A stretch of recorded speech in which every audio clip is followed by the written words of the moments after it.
inspires me. And so many Americans, ladies and gentlemen, please, the First Lady of the United States, Michelle Obama.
You know, this is what keeps your president going. You know, it's stories like Dana and her family, which remind all of us what's at stake. So I want to thank her for all her work and her sacrifice for introduction.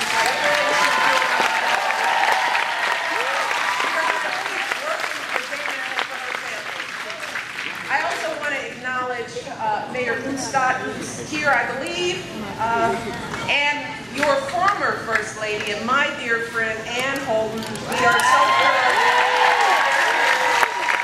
And we know that Ann's husband, former Governor Tim Kaine, will make an outstanding senator.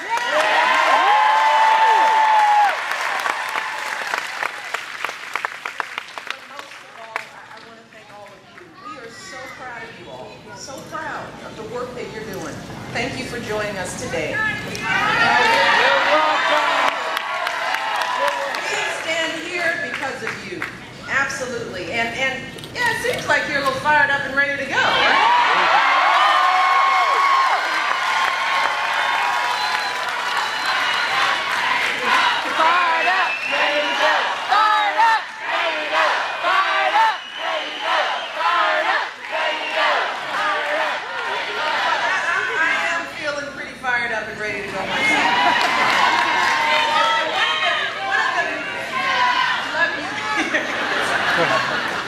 You're making me blush now. But let me tell you, one of the many things that I love about campaigning is I get to talk about the man I have loved and admired since we met.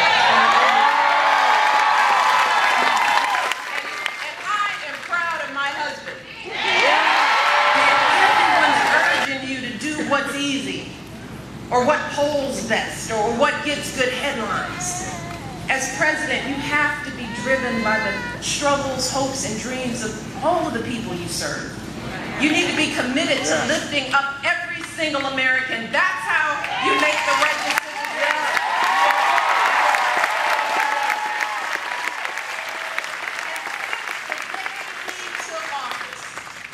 And on issue after issue, crisis after crisis, that is exactly what we've seen in my husband.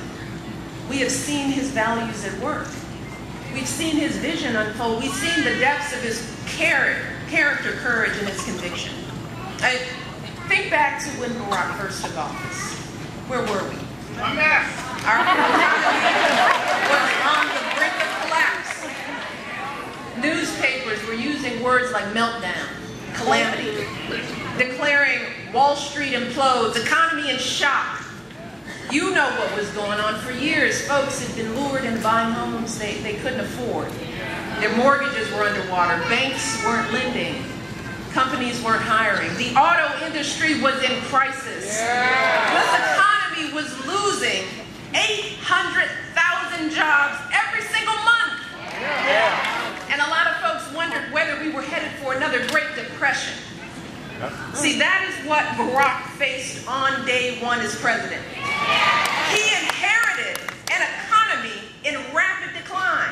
Yes, he did. But instead of pointing fingers or placing blame, your president got to work. See, because he was thinking about folks like my dad.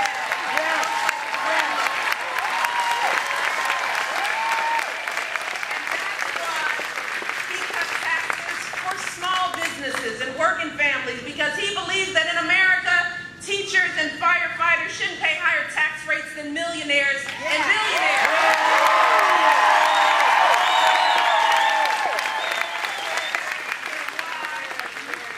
While some folks were willing to let the auto industry go under with more than 1 million jobs that would have been lost, Barack had the backs of the American workers. He ignored the naysayers and fought hard to protect jobs for families across America.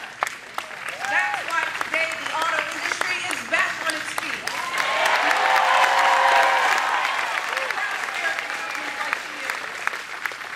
And yes, while we still have a long way to go to completely rebuild our economy, there are so many signs that we are headed in the right direction. The stock market has doubled. Housing prices are rising. The unemployment rate is the lowest it's been since my husband took office. We have had 31 straight months of private sector job growth, and 5.2 million new jobs have been created under this administration.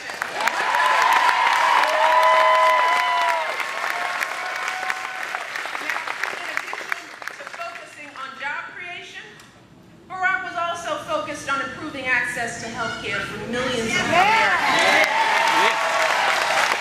And let me tell you, Barack didn't care whether health reform was the easy thing to do politically, because that's not who he is. He cared that it was the right thing to do. And today, because of health reform, you've heard, our parents and grandparents on Medicare are paying hundreds less for their prescription drugs. Our kids, our children can stay on their parents' insurance until they're 26 years old. Personal experience, what it means for a family when women aren't treated fairly in the workplace. And believe me, today, as a father, he knows what it means to want our daughters to have the same rights and freedoms and opportunities as our sons.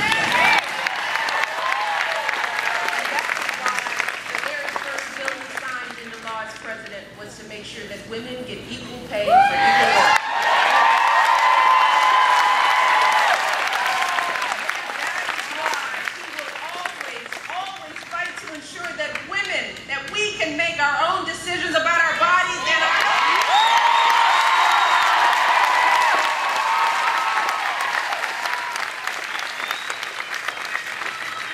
So I want to make sure we're good. Are we good?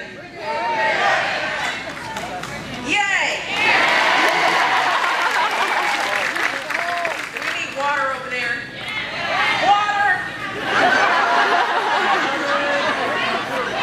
You know, it's hard to stay fired up. I want to make sure everybody's okay. So here's the thing. Listen up. So when people ask you what this president has done for our country, when you're running into folks who are deciding who will keep America moving forward for 4 more years, here's what I want you to tell them. Just a few things. I want you to tell them about the millions of jobs Barack has created. Tell them about all the kids in this country who can finally afford college.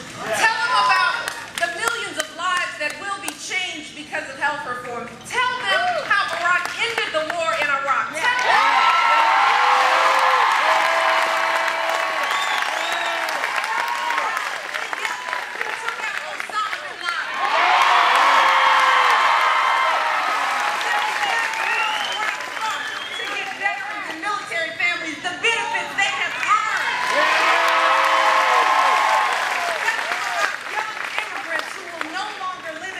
being deported from the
But let's be clear.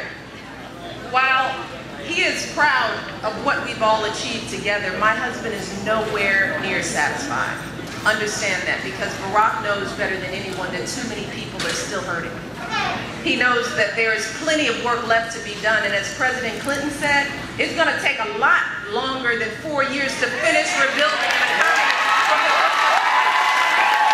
Volunteers here today to make phone calls, to knock on doors. I want you, more importantly, to talk to everyone you know. Your friends, your neighbors, that nephew you know who's not registered. Smack him in the back of the head. The classmate you haven't talked to in years, call them. Tell them what's at stake. Make sure they've registered to vote. And see, this is important because the voter registration deadline here in Virginia is Monday, October the 15th. So it's coming, right? So I don't want anybody waking up on election day going, I'm gonna vote. They didn't register. Especially if you're a new voter, if you moved, right? Students, you got a new address, you got to re-register. So you can get registered today, because we've got volunteers here with clipboards and forms today. We are about action today. So if you are not registered, if you know somebody that you're with who's not registered, do not leave here until you registered, okay? You promise me? And you can also go to voteBarackObama.com. You can go to that website for everything you need to make your voices heard. And then once folks are registered, make sure you get to the polls and cast your ballot on election day. Do that. And I'm going to be honest with you, because I've said this for the entire campaign. This journey is going to be hard. All right? We ready for this? There will be plenty of ups and downs over the next 28 days. Do you understand?